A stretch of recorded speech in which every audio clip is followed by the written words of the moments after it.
Now I've got a simple pattern for you today. Not counting the weight, this is a 2-material fly. It's loosely based on a Montana Stonefly Nymph, but I use a yarn instead of a chenille, and don't tie it in a yellow and black, which to me looks kind of like a big bumblebee nymph. And I also make the thorax on this one just a little bit shaggier. Now if you want to make it look more like a real stonefly, just take fewer wraps of the hackle up front. But I kind of like it shaggy. Even though it looks less like a real stonefly, it just looks like something fuzzy and tasty that a fish is going to want to eat. And I've had a couple of good days with this thing on the water, both with panfish and trout. And granted, the only ones I've ever tied or fished before were brown and black.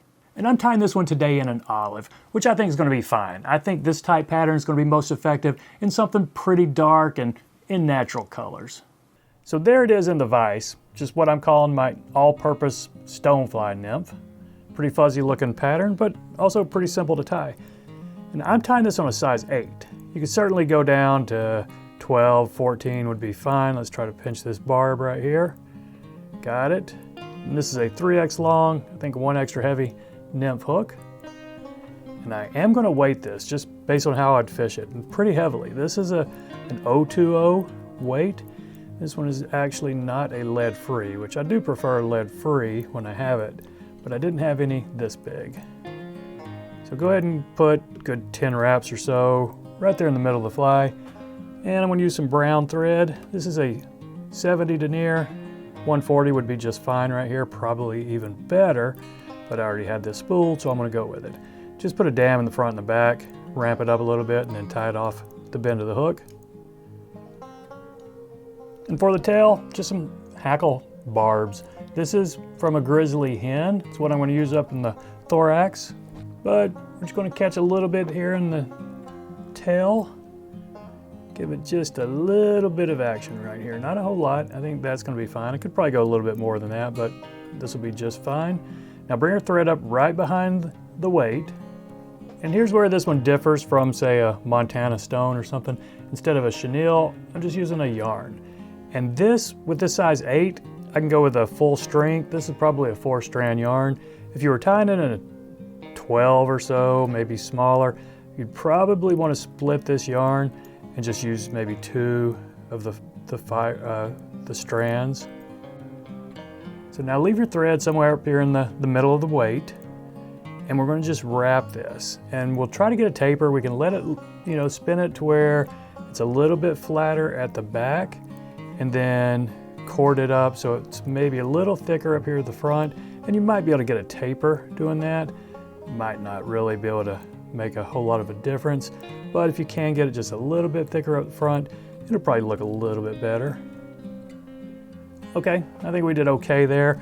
Now what we do, don't snip this off, just fold a little loop over, long enough that you're going to be able to flip that over as our wing case. But before I do that, actually, I'm going to try to spin this a little bit, loosen it up so that, I'm seeing my 4 strands a little bit flatter, I guess you could say. So let's go ahead and catch this in right here, this little loop. Okay, that's going to work. Now that same feather that we took the barbs for the tail, just going to catch this in right here where I did this loop. Now I'll catch this stem all the way up front and snip it off.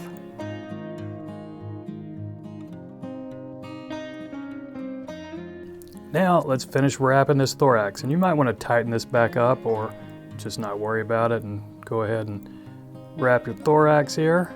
Don't get too close to the eye because we do have that wing case. It's going to take some of the our room up here. So let's see, I think that'll work right there.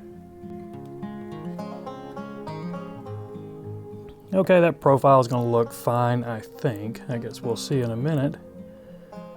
Okay, after that's secured, just go ahead and wrap this hackle up through the thorax here. And really up to you how close together you want to put them. Just depends on how many legs you want coming off of this thing. I think it's going to look good with a fair amount. So I guess that was probably 3, maybe 4 wraps. Let's go ahead and catch this off up here. And now the last step, just fold this wing case over.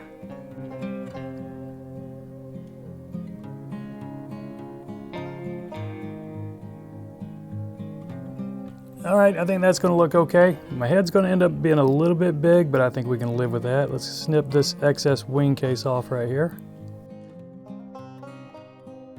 And then let's just finish our head, and then we'll worry about these legs here in a second.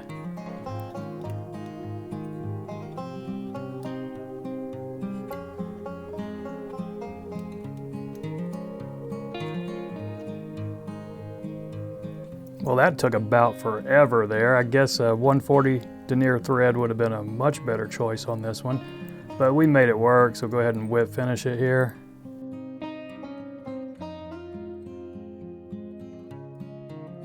Now here's where you have an option. Lots of stonefly nymphs you'll see, they'll have those hackle fibers cut off on the bottom so that you're really just stuck with the, left with the leg sticking off the side. I'm not gonna worry about that. I kind of like this overall buggy look. As is, this thing could imitate, quite a number of aquatic bugs. Could be a big stonefly, could be a hellgrammite, or really anything. But that's it, drop a head cement, and I think this guy's good to fish. So I appreciate you watching, everybody. Y'all take care, and we'll see you next time.